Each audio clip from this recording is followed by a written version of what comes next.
Pregnancy অবস্থায় কি ডাবের পানি খেলে কোনো ক্ষতি হবে নাকি উপকার হবে জানাবেন।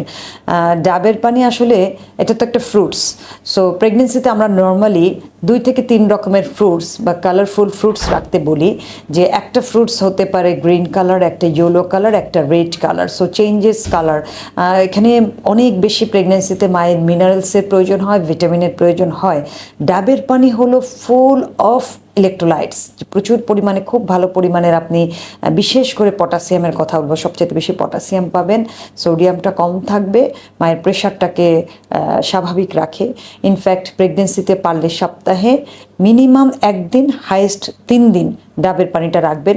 এটা ফ্রুটসই, কিন্তু আপনি অন্য একটা ফ্রুটস কনসিডার করে ডাবের পানিটা খেলে মায়ের ইলেকট্রোলাইট ব্যালেন্স থাকবে। ইনফ্যাক্ট তার ভালো লাগবে, পানি শূন্যতা রোধ হবে, ফিলিংসটা তার খুব ভালো থাকবে সব সময়। যে পেশি টান খাওয়া বা মাসেল উইক খাওয়া, এটা যখন তার বডিতে ভালো পটাশিয়াম থাকবে তখন কিন্তু এই ফিলিংসগুলো মায়ের আর হবে না। সো প্রেগনেন্সিতে ডাবের পানিটাকে ফ্রুটসের মতোই আপনাকে ট্রিট করতে হবে, যে আপনি আম খাচ্ছেন না কিন্তু সে ডাবের পানি খাচ্ছে, তাহলেই হবে।